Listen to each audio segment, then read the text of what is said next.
2.13. Capture, captive, captor, captive, capture. Command, commander, commanding, command. Execution, executioner, execute. History, historian, historic, historical. Looting, looter, loot. Rebellion, rebel, rebellious, rebel. Revolution, revolutionary, revolutionary, revolt.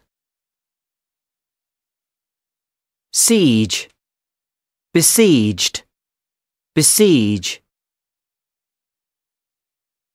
Survival, survivor, surviving, survive.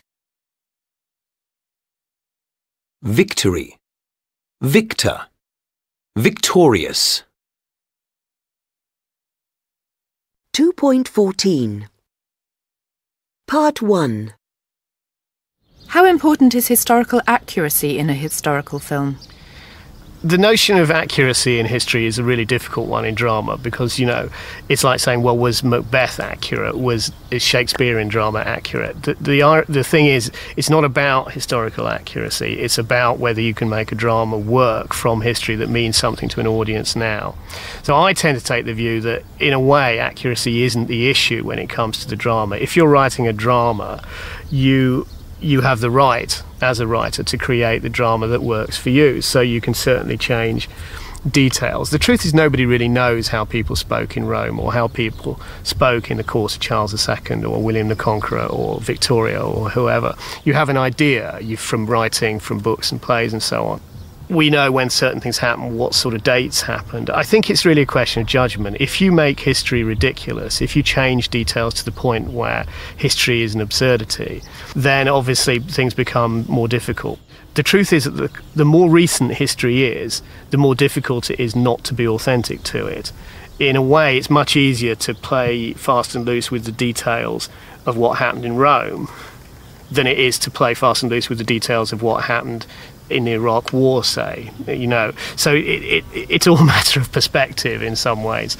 It's something that you have to be aware of and which you try to be faithful to, but you can't ultimately say a drama has to be bound by the rules of history, because that's not what drama is. Do you think that the writer has a responsibility to represent any kind of historical truth? Not unless that's his intention.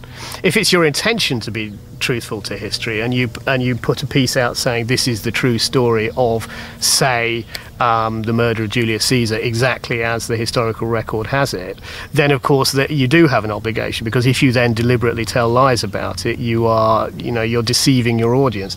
If, however, you say you're writing a drama about the assassination of Julius Caesar purely from your own perspective and entirely in a fictional context, then you have the right to tell the story however you like. I don't think you have any obligation except to the story that you're telling.